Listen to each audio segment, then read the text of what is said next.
사랑하고 축복합니다. 두 번째 거 조금 바꾸지요. 성령 충만함 받으시기 바랍니다. 이 시간 하나님 앞에 나와서 예배를 드리는 여러분 모두가 예배 드릴 때에 하나님의 살아 역사하심을 체험하는 은혜의 시간이 되시기를 바랍니다. 성령의 충만함을 받고 성령의 역사하심 속에서 내가 살아있음을 다시 한번 확인하고 전하는 이러한 믿음의 삶이 여러분의 삶 속에 새겨지기를 바랍니다. 오늘 이 말씀을 통해서 성령 충만한 자의 찬양 생활이라 하는 이 말씀을 가지고 함께 은혜를 나누고자 합니다. 찬양의 삶을 산다고 하는 것은 기쁨의 삶을 산다고 하는 것이요, 또 하나님의 말씀대로 순종하며 산다고 하는 것입니다. 지난 한 주간 동안 살면서 얼마나 찬양의 삶을 살았습니까? 찬양하며 살았습니까? 어떻게 살았습니까? 하나님 없는 삶이 여러분의 삶 속에 전체였습니까? 아니면 하나님을 의지하며 사는 이러한 삶 가운데에서 나도 모르게 찬송이 울려 퍼지는 이러한 삶을 살았는지 한번 돌아보시기를 바랍니다. 찬송의 삶을 살았던 사람 가운데에는 어려운 일을 당하고 힘든 일을 당한 가운데에 찬송의 삶을 살았던 자들이 많이 있습니다. 미국의 시카고의 대화재가 1871년 10월 8일 9일에 이와 같이 이루어졌습니다. 예전에 없던 이러한 큰 화재가 났기 때문에 시카고 전체 도시를 다 태워버릴 정도로 큰 화재였습니다. 그곳에서 생활하고 있었던 스테포드 변호사의 가정, 믿음의 가정인데 이 가정도 화재로 인하여서 집도 잃어버리고 재산도 다 잃어버리는 이러한 상황에 처하게 됐습니다. 그런데 그거보다 더 문제가 됐던 것은 그 후유증으로 인하여서 사랑하는 아내와 딸들이 마음에 큰 근심을 가지고 염려를 가지고 이 세상에서 살아가는 이러한 가운데에 어떻게 살아야 할 것인가 하는 이러한 두려움 가운데에 살게 되었습니다. 후유증으로 인하여서 이와 같이 많은 일들이 벌어지고 있는 것을 보면서 스테포드 변호사는 안 되겠다 생각을 하고 자기 아내와 딸들 넷을 이와 같이 유럽 여행을 시켜야 되겠구나. 그래서 파리에 프랑스로 이와 같이 여행을 시키기 위해서 먼저 배를 태워서 보내고 자기는 변호사이기 때문에 변호사 일을 하고 그 뒤를 따라가겠노라고 얘기를 했습니다. 아내와 네 딸을 태운 배가 망망대해를 지나가다가 그만 영국에서 출발해서 미국으로 오는 배와 충돌을 해가지고 그곳에 226명이 참사를 당하는 이러한 일이 벌어졌는데, 문제는 이 아내만 살고 네 딸은 그 배와 더불어서 수장을 당하게 된 거예요. 얼마나 기가 막히는지. 살았지만은, 그래서 이제 프랑스에 와서 진료를 받고 있지만은 사랑하는 딸들을 생각할 때에 기가 막힌 이러한 일들이 벌어진 것 아닙니까? 음식도 들어갈 수도 없고 그러므로 너무너무 힘든 이러한 가운데에 남편에게 이 소식을 전하니까 남편이 한 걸음으로 달려왔어요. 당신은 비행기가 없으니까 배를 타고 달려왔지요. 그래서 보니까는 아내가 다 죽어갑니다. 아내를 부둥켜 안고 하나님 앞에 기도합니다. 그리고 하나님께서 우리와 함께 하신다고, 물론 내 딸 이와 같이 하나님 먼저 데려가셨지만 기운을 차려야 된다고 이러면서 그 아내와 더불어서 이제 프랑스에서 미국으로 건너오게 되는데, 배를 타고 건너오는 가운데에서 그 침몰했던 지역을 지나가는데 남편이 너무너무 기가 막혀서 그 지역에서 가슴 아파하면서 눈물을 뚝뚝 흘리면서 이와 같이 가슴 아파하는 이러한 모습을 보았어요. 아내는 이와 같이 남편이 흘리는 그 눈물을 바라보면서 물론 자기도 힘들고 어렵습니다. 그런데 그 남편을 향하여서 이렇게 얘기합니다. 여보, 매기와 타네타와 애기와 메시는 아주 없어진 것이 아니에요. 얼마 동안 헤어져 있는 것뿐이에요. 프랑스에 있든 천국에 있든 무슨 차이가 있겠습니까? 이러면서 남편을 위로했습니다. 천국으로 여행을 보낸 것처럼 이와 같이 프랑스에 있든지 천국에 있든지 그것이 큰 차이가 있겠습니까? 그러면서 마음을 도달했을 때에 스테포드 이 변호사의 마음속에 감동이 왔어요. 그렇구나. 파리에 있는 거나 미국에 있는 거나 천국에 있는 거나 그렇구나. 감동을 받고 쏟아져 내려오는 이러한 눈물을 닦으면서 시를 쓰기 시작하는데 하나님이 주신 감동의 시가 이 찬송이에요. 내 평생에 가는 길 순탄하여 늘 잔잔한 강 같든지 큰 풍파가 무섭고 어렵든지 나의 영혼은 늘 편하다. 내 영혼 평안해. 내 영혼 평안해. 딸을 잃어버렸지만은 먼저 천국에 보냈다라고 이와 같이 믿음으로 모든 것을 고백하면서 이 찬송의 시를 써서 우리는 이 찬송을 부르면서 하나님 앞에 영광을 돌리고 있습니다. 이 시간 본문을 보면서 하나님을 믿는 자들이 어떠한 존재인가, 어떻게 찬양해야 할 것인가 하는 것에 대하여서 생각을 하고, 그렇다면 하나님을 믿는 저와 여러분이 이 세상에서 살아갈 때에 어떻게 찬양을 하며 어떠한 존재로서 살아가야 할 것인가를 나누며 은혜를 받는 시간이 되기를 원합니다. 자, 그러면 하나님을 믿는 저와 여러분이 이 세상에 살면서 어떻게 살아야 하고 어떻게 찬양의 삶을 살아가야만 합니까? 제일 먼저 이 말씀 속에서 하늘에 속한 신령한 자임을 알아야 한다, 이렇게 우리에게 말씀해 주고 있습니다. 우리가 어떠한 존재인가 하는 사실에 대하여서 분명히 알아야 할 것을 말씀해 주고 있는데, 하늘에 속한 신령한 자라고 하는 사실을 알고 믿음의 생활하면서 찬양의 삶을 살아가는 자가 되어야 할 것을 말씀하고 있어요. 그것이 3절인데 3절 말씀 우리 같이 한번 읽습니다. 찬송하리로다. 하나님 곧 우리 주 예수 그리스도의 아버지께서 그리스도 안에서 하늘에 속한 모든 신령한 복을 우리에게 주시되. 여러분이 말씀을 보면 제일 첫 번째 찬송하리로다, 이렇게 찬양을 하고 있는 것을 보게 됩니다. 찬송하리로다, 무엇을 찬양할 것인가, 그 다음에 말씀을 해주고 있는 것이지요. 하나님 곧 우리 주 예수 그리스도의 아버지께서 그리스도 안에서 하늘에 속한 모든 신령한 복을 우리에게 주셨다. 그러므로 찬송하리라 하리로다, 이렇게 말씀하고 있는 거예요. 여러분, 하늘에 속한 모든 신령한 복이 무엇입니까? 여기서 하늘에 속한 신령한 복, 이 신령한 복이라고 하는 것은 성령의 복을 말씀하고 있는 거예요.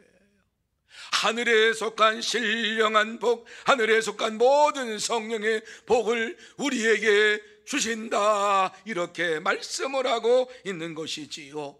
이 말씀을 마음속에 새기면서 하나님을 찬양하라, 하나님 앞에 영광을 돌려라, 이렇게 우리에게 말씀을 주시고 있는 것입니다. 그렇습니다. 우리는 하나님께서 그리스도 안에서 우리를 하늘에 속한 신령한 자로 삼아 주시고 성령의 복을 내려주신 것을 생각하면서 날마다 찬양의 삶을 살아가야 될 줄로 믿습니다. 여러분, 성령의 복이라고 하는 것이 무엇인가? 저는 한번 생각해 보았어요.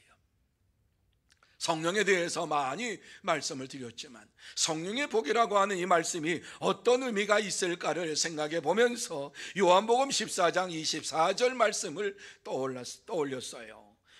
그 말씀에 보면은 이렇게 우리에게 말씀하고 있지요. 보혜사 곧 아버지께서 내 이름으로 보내실 성령 그가 너희에게 모든 것을 가르치시고 내가 너희에게 말한 모든 것을 생각나게 하시리라, 이렇게 말씀을 주셨어요. 저는 이 말씀을 보면서 성령의 복이 바로 이 말씀이다. 성령의 복이 무엇이냐? 예수님께서 말씀하신 것을 우리에게 가르쳐 주시는 것을 내가 깨닫게 되고 성령님께서 말씀하시는 것을 내가 알게 된다라고 하는 것이지요.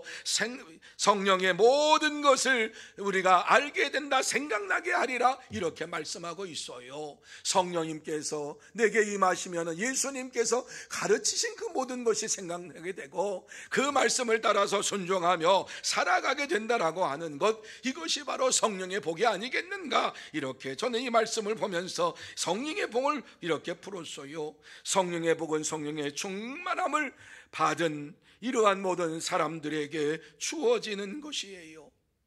그래서 주님이 말씀하신 것을 들을 때에 깨닫게 되고 주님이 말씀하신 것을 다 생각하면서 살아가게 되는 거예요. 여러분, 날마다 우리의 심령 속에 주님이 가르쳐 주신 그러한 말씀이 생각나고 그 말씀이 어떠한 것인가를 안다라고 하면은 날마다 그 말씀에 순종하며 살아가게 되겠지요. 여러분, 순종하며 살아가는 자들에게 기쁨이 넘치고 감사가 넘치는 하나님의 은혜가 임하게 되겠지요. 그렇습니다. 마음속에 오직 예수 그리스도로 가득 찬 이러한 삶을 살게 된다. 성령의 충만함을 받은 이러한 자들은, 성령의 복을 받은 자들은 예수의 말씀에 충만함을 받고 날마다 살아간다라고 하는 이러한 말씀이지요. 여러분, 예수님을 생각할 때에 우리가 잊을래야 잊을 수 없는 이러한 은혜의 말씀이 있지요. 은혜의 사건이 있지요. 십자가의 사건 아닙니까? 예수님을 생각하면 당연히 십자가를 떠올리게 됩니다. 예수 그리스도께서 나를 위하여 십자가에서 대신 죽으심으로 나의 죄를 용서해 주시고 나를 구원해 주셨구나 라고 하는 사실을 우리는 깨닫게 되고 알게 되고 그것에 대하여 감사하게 되는 것이지요. 그래서 예수 그리스도의 말씀을 깨닫고 예수 그리스도께서 하신 모든 것을 생각하면서 살아가는 사람 중에 한 사람이 존 뉴턴이었던 것을 보게 됩니다. 물론 처음부터 이와 같이 예수님을 생각하며 살아가는 사람이 아니었어요. 존 뉴턴은 해군 장교였지만은 이제 해군 장교로서 해군 장교로서 군 생활을 하다가 탈영을 해가지고 잡혀가지고 노예선에서 일을 하게 되었습니다. 그런데 극적으로 노예선에서 탈출을 하여서 이제 우연히 예배당에 들어갔을 때에 한 젊은 설교자가 탕자 비유의 설교를 하고 있는 것을 들었습니다. 그 말씀을 경청하게 되었는데 이 탕자가 아버지의 유산을 물려달라고 이와 같이 하고서 그 유산을 가지고 타국에 가서 열심히 산다고 살았는데 허랑방탕하게 살다가 모든 것 다 잃어버리고 돼지 우리에 들어가서 돼지가 먹는 쥐엄 열매를 먹으면서 생활하게 되었다. 그때에 그 탕자가 아버지의 집을 생각하면서 아버지의 집에 가면은 이거보다 더 풍성하게 먹을 수 있을 터인데 그러면서 내가 아버지 앞에 죄를 지었구나 이렇게 생각을 하면서 아버지의 집으로 갈 때에 먼 거리에 있는 이러한 아들을 보면서 달려나와서 맞이하고 그 아들을 환영하고 그 아들 위해 잔치를 베풀고 둘째 아들에게 이와 같이 아들의 권세를 주었다라고 하는 이 말씀을 들을 때에 은혜가 됐어요. 그래서 존 뉴턴은 그 말씀을 들으면서 내가 집을 나간 둘째 아들과 같은 탕자로구나 이러면서 그 말씀을 들으면서 다시 예수님을 구주로 영접하게 되었는데 그때에 하염없이 흘러내리는 이러한 눈물을 넘치면서 하나님께서 주시는 감동의 시를 써서 이와 같이 기록을 했습니다. 그것이 바로 305장 나 같은 죄인 살리신 그 은혜 놀라워 잃었던 생명 찾았고 광명을 얻었네, 이렇게 찬양을 하면서 하나님 앞에 영광을 돌렸습니다. 여러분, 하늘의 신령한 복을 받은 자는 성령의 충만함을 받고 예수님의 구속의 은혜를 찬양하며 믿음으로 생활합니다. 그러므로 저와 여러분 모두 다 날마다 하늘의 복을 이와 같이 우리에게 주시겠다고 약속하시고 이미 주신다라고 이 말씀에 기록된 것을 마음에 새기면서 성령의 복을 받고 성령의 충만함을 받고 날마다 예수 그리스도의 구속의 은혜에 감사하면서 찬양하며 믿음으로 살아가는 참된 성도, 복된 성도가 다 되시기를 축원합니다. 두 번째로, 예수 안에서 택함 받았음을 알아야 한다, 이렇게 말씀하고 있습니다. 예수 안에서 택함 받았음을 알아야 한다. 여러분, 우리가 어떠한 존재인가 하는 사실을 이 말씀 속에서 잘 말씀해 주고 있는데, 우리는 예수 그리스도 안에서 택함을 받은 자라, 이 말씀을 주시고 있습니다. 여러분, 얼마나 감사한지 모릅니다. 우리가 이 땅에 살면서 예수 그리스도께서 이와 같이 우리를 택하셨다, 예수 그리스도 안에서 예정함을 입은 자다, 이 말씀을 우리가 생각할 때에 감사하고 또 감사하지 않을 수 없어요. 이 말씀은 2주 전에 수요일 날 말씀을 나눈 내용 가운데 하나예요. 그때 너무 은혜가 돼서 이것은 주일날 좀 같이 나누어야 되겠다 생각을 하고서 이 말씀 드리는 거예요. 우리가 어떠한 존재인가, 예수 그리스도 안에서 택함을 받았음을 알아야 된다. 자, 4절부터 6절 말씀에 보면은 어떻게 우리가 택함을 받았는가 하는 사실을 잘 말씀해 주고 있습니다. 자, 4절부터 6절 말씀까지 같이 읽습니다. 시작. 저 창세전에 그리스도 안에서 우리를 택하사 우리로 사랑 안에서 그 앞에 거룩하고 흠이 없게 하시려고 그 기쁘신 뜻대로 우리를 예정하사 예수 그리스도로 말미암아 자기의 아들들이 되게 하셨으니 이는 그가 사랑하시는 자 안에서 우리에게 거저 주시는 바 그의 은혜의 영광을 찬송하게 하려는 것이라. 아멘. 여러분, 왜 이 말씀 같이 읽자고 했습니까? 오늘 이 말씀에 나와 있는 것처럼 우리가 어떻게 택함 받았다고요? 그리스도 안에서, 창세 전에 그리스도 안에서 택함을 받았다. 여러분, 이 말씀 한 구절만, 이 말씀 한마디만 생각해도 감사의 삶이 저와 여러분의 삶 속에 이루어질 수밖에 없습니다. 여러분이 예수 믿을 때 택함 받은 거 아니에요. 여러분이 이 땅에서 어느 날 예수를 믿게 되었다, 그때 택함 받은 것이 아니라 오늘 이 말씀에 보면 창세 전에 우리를 택해 주셨다, 이렇게 말씀하고 있어요. 그런데 더 놀라운 것은 그리스도 안에서, 창세 전에 그리스도 안에서, 아니 예수님께서 2000년 전에 오셨는데 창세 전에 그리스도 안에서 우리를 택해 주셨다고요? 그렇습니다. 성부 하나님과 성자 예수 그리스도께서 함께 계셨다. 그래서 오늘 이 말씀을 보면은요, 하나님께서 우리를 이와 같이 창세 전에 그리스도 안에서 택해 주셨다라고 하는 이러한 말씀을 주시면서 왜 택해 주셨느냐? 사랑 안에서. 다른 이유가 없어요. 저와 여러분을 사랑하니까 사랑 안에서 이와 같이 택해 주시고 이 땅에 살면서 흠없고 거룩한 삶을 살게 하시기 위해서 택해 주셨다라고 말씀을 해주고 있습니다. 그러면서 우리가 이와 같이 하나님의 자녀로 살아가는 동안에 우리에게 하나님께서 주신 은혜가 무엇이냐? 거저 주시는 바 그의 은혜의 영광을 찬송하게 하려는 것이라, 이렇게 말씀했어요. 왜 우리를 이와 같이 창세전에 택하시고 그리스도 안에서 택하여 주시고 또한 그 기쁘신 뜻대로 우리를 이와 같이 불러주시면서 이 자리까지 인도하셨느냐?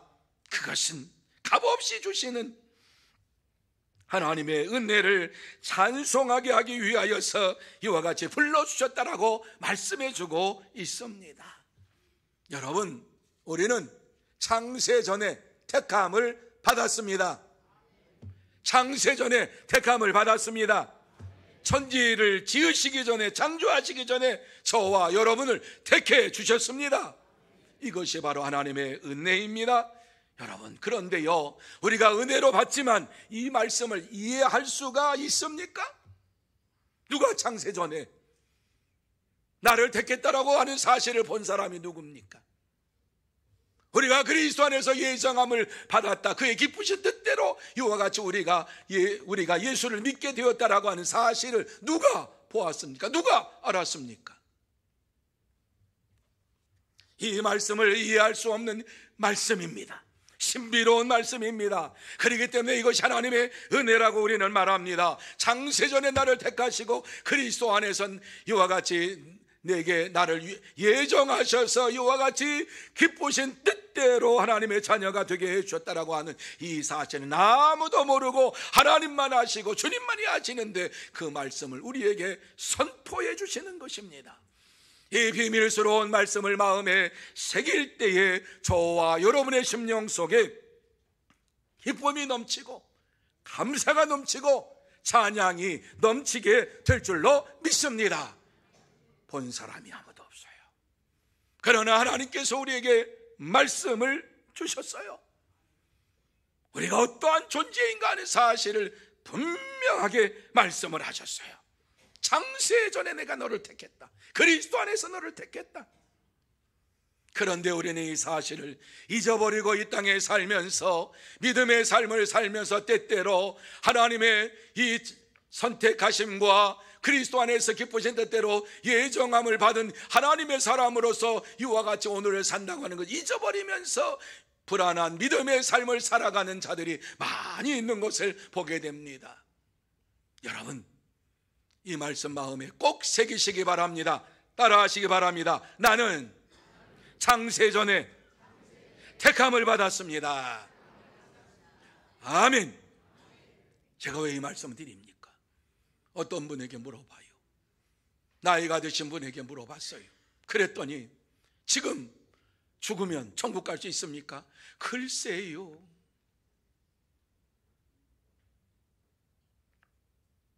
글쎄요. 내가 천국 갈 수 있을지 지옥 갈 수 있을지는 지금 제가 볼 때는 참 그래요. 뭐예요? 예수를 일평생 믿었어요. 그런데 예수를 믿었는데 이러한 확신이 없어요. 창세전에 나를 선택해 주시고 그리스도 안에서 이와 같이 예정하셔서 기쁘신 뜻대로 나를 부르셨다라고 하는 말씀이 어느 순간에 사라져 버렸어요. 그러니까 내가 조금 열심히 있으면 구원받은 것 같고, 내가 주일날 잘 참석하고 새벽 기도에도 잘 참석하고 전도도 열심히 할 때에는 내가 구원받은 것 같아요. 그리고 하나님 나라 들어갈 것 같아요. 그런데 낙심이 찾아오고 염려가 찾아오고 근심이 찾아오고 세상에 살면서 여러 가지 많은 것들이 찾아올 때에 내가 진짜 구원받았나? 내가 천국 갈 수 있나? 이렇게 살면 천국 갈 수 있나? 이렇게 믿음이 흔들리는 자들이 많이 있는 것을 보게 됩니다. 하지만 오늘 이 말씀에서는 우리의 이러한 열심과 노력과 이것 때문에 구원받은 것이 아니라고, 택함받은 것이 아니라고 분명하게 말씀하고 있습니다. 언제 택함받았다고요? 창세전에 그리스도 안에서 택함을 받았다. 여러분, 이 말씀을 마음에 꼭 새겨 넣으시기를 바랍니다. 흔들리지 마시기를 바랍니다. 때로는 우리가 살면서 넘어질 때도 있고 엎어질 때도 있고, 살면서 하나님 말씀대로 살지 못할 때도 있어요. 그런데 이 말씀 꼭 마음에 새기시기를 바랍니다. 그런다 할지라도 언제 우리가 선택받았다고요? 창세전에 그리스도 안에서 이와 같이 선택을 받았다라고 하는 사실을 잊지 말고 살아가야 될 줄로 믿습니다. 그렇기 때문에 우리에게 찬송을 하는 거예요. 우리의 감정으로 인하여서, 우리의 이러한 기분으로 인하여서 내가 구원받은 것이 아니라고 하는 것이에요. 열심으로 구원받은 것이 아니라고 하는 것이에요. 하나님의 은혜로 구원받았기 때문에 우리의 삶의 현장 속에서 하나님께서 나를 택해 주신 것을 감사하며 살아갈 때에 저와 여러분이 하나님 앞에 찬양하며 영광을 돌리게 될 줄로 믿습니다. 그렇습니다. 하나님의 사람들은 변함없이 이와 같이 우리에게 주시는 말씀, 창세전에 나를 택해 주시고 예수 그리스도 안에서 우리를 불러주신 것을 생각하면서 날마다 감사하며 찬양의 삶을 살아갈 줄로 믿습니다. 이러한 성도들이 다 되시기를 축원합니다. 세 번째로, 성령으로 인치심을 받았음을 알아야 된다. 여러분, 성령의 인치심을 받았다라고 하는 것이 굉장히 중요한 말씀입니다. 한번 따라해 보시기 바랍니다. 성령으로 인치심을 받았음을 알아야 합니다. 그렇습니다. 성령의 인치심을 받았다. 성령님께서 우리에게 말씀해 주시는 거예요. 성령의 인치심을 받은 자라고 말씀해 주시는 거예요. 이 사실을 13절과 14절 말씀 속에 우리에게 말씀하고 있어요. 같이 한번 읽으면서 이 말씀도 마음에 꼭 새기시기를 바랍니다. 같이 읽습니다. 시작.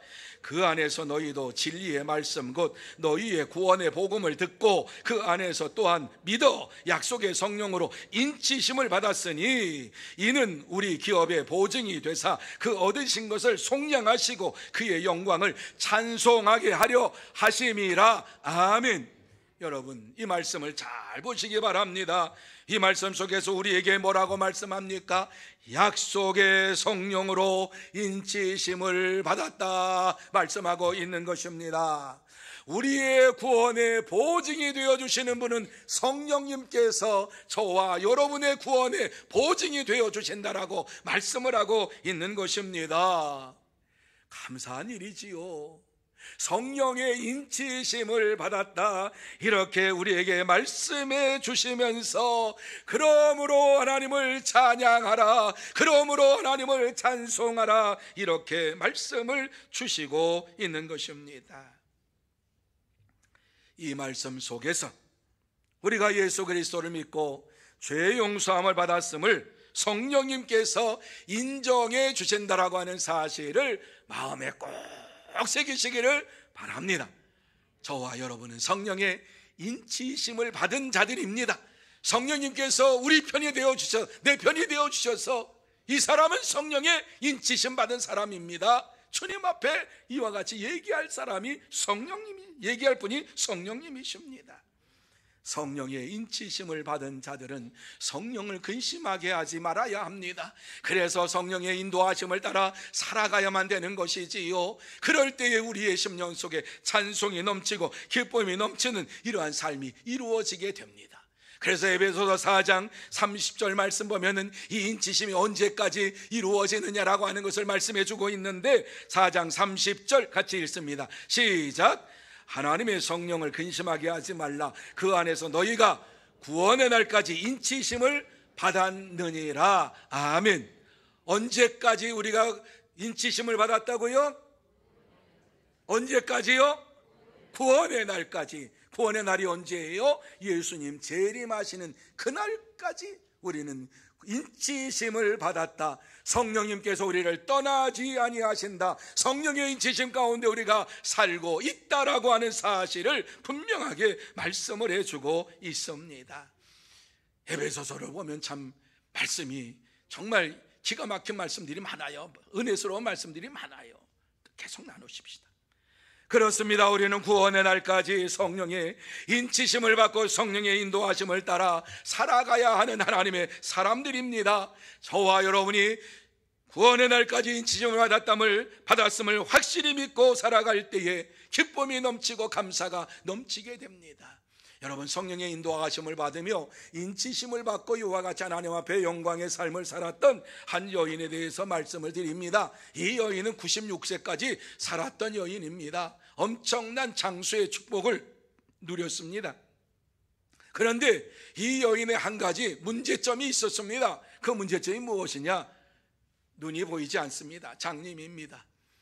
눈이 보이지 아니한 가운데에도 96세까지 살게 되었는데 그 96세까지 살면서 실망하지 아니하고 낙담하지 아니하고 예수 그리스도를 마음속에 영접하고 하나님께서 나를 창세전에 선택하여 주시고 그리스도 예수로 말미암아 나를 부르셨다라고 하는 이 사실을 생각할 때에 다른 사람이 알지 못했던 것을 알게 되고 깨닫지 못했던 것을 깨닫게 되고 보지 못했던 것을 보게 되면서 그것을 시로 쓰기를 시작했어요. 그러면서 그가 96년을 사는 동안에 9,000편 이상의 많은 시를 쏟아냈어요. 그는 눈을 뜨지 못했어. 눈이 감겨진 상태에서 생활했어요. 하나님만을 의지하고 하나님만을 바라보면서 살 때에 하나님으로 충만하고 주님으로 충만하니까 일어나기만 하면은 찬송이 기쁨이 넘치는 거예요. 그래서 다른 사람이 보지 못하는 이러한 것들을 시로 쓰기 시작했어요. 다른 사람은 눈을 떠서 세상을 바라보고 세상의 여러 가지를 보면서 살았지만은 오직 하나님만을 보고 하나님만을 의지하며 사는 이 여인에게는 하나님께 영광 돌리는 시를 쓰는 것이 그의 삶의 전부였어요. 9,000편 이상을 시를 쓰면서 살았는데 그가 그렇게 많은 시를 써서 발표를 하고 많은 시를 써가지고 많은 사람들이 감동을 받으니까는 이제 신문 기자가 와서 그에게 물어보았어요. 아니 일평생 살면서 어떻게 원망하지 아니하고 이와 같이 불평하지 아니하고 살 수 있었던 그 계기가 무엇입니까? 물어보았을 때 그는 이렇게 이야기를 했어요. 들어보세요. 나는 내가 가진 신체 장애를 하나님의 특별한 섭리로 믿으며 이 괴로운 조건이 성전의 기둥이 될 수 있는 거룩한 봉사의 계기가 되었습니다. 이렇게 말을 했어요. 그는 장님이 돼서 세상을 보지 못하고 하나님만을 보고 하나님만을 의지하는 것이 그의 삶의 비결이었고 즐거움의 비결이었고 기쁨의 비결이었다. 이렇게 고백을 하고 있는 거예요. 이 여인은 바로 크로스비 여사예요. 즉 우리 찬송에도 여러 편 이 여사의 시가 나와 있어요. 곡을 붙여가지고요. 그 가운데 아주 유명한 찬송, 많은 사람들이 좋아하는 찬송, 저도 좋아하는 찬송이에요. 384장 나의 갈 길 다가도록 예수 인도하시니 그의 사랑 어찌 큰지 말로 할 수 없도다. 성령 감화 받은 영혼 하늘나라 갈 때에 영영 부를 나의 찬송 예수 인도하셨네. 영영 부를 나의 찬송 예수 인도하셨네. 이렇게 찬양했어요. 여러분, 세상이 눈에 보이지 않지만 그의 눈에 보이는 하나님만을 바라보고 하나님의 은혜 가운데 살면서 하나님의 말씀을 점자로 읽으면서 이와 같이 생활하는 가운데에 그의 인도하심은 오직 예수님께서 이렇게 인도해 주셨습니다 고백하면서 그의 일평생 하나님을 찬양하며 영광을 돌려줘요. 여러분, 성령의 인치심을 받은 자들은 날마다 성령의 인도하심을 받으면서 하나님과 그의 나라를 바라보며 찬양의 삶을 살아갑니다. 우리가 이 세상에서 어떠한 일을 당한다 할지라도 하나님의 자녀여 하나님의 권세를 받은 자인 것을 잊어버리지 말고 이 땅에서 살아가야 될 줄로 믿습니다. 우리는 창세전에 하나님의 선택함을 받은 자들입니다. 예수 그리스도로 말미암아 구속함을 받은 자들입니다. 성령의 인치심을 받은 자인 것을 마음에 새기면서 날마다 하나님을 향하여 찬양하며 영광을 누리는 성도 여러분들이 다 되시기를 예수님의 이름으로 축원합니다. 기도하시겠습니다. 거룩하신 하나님 아버지, 은혜와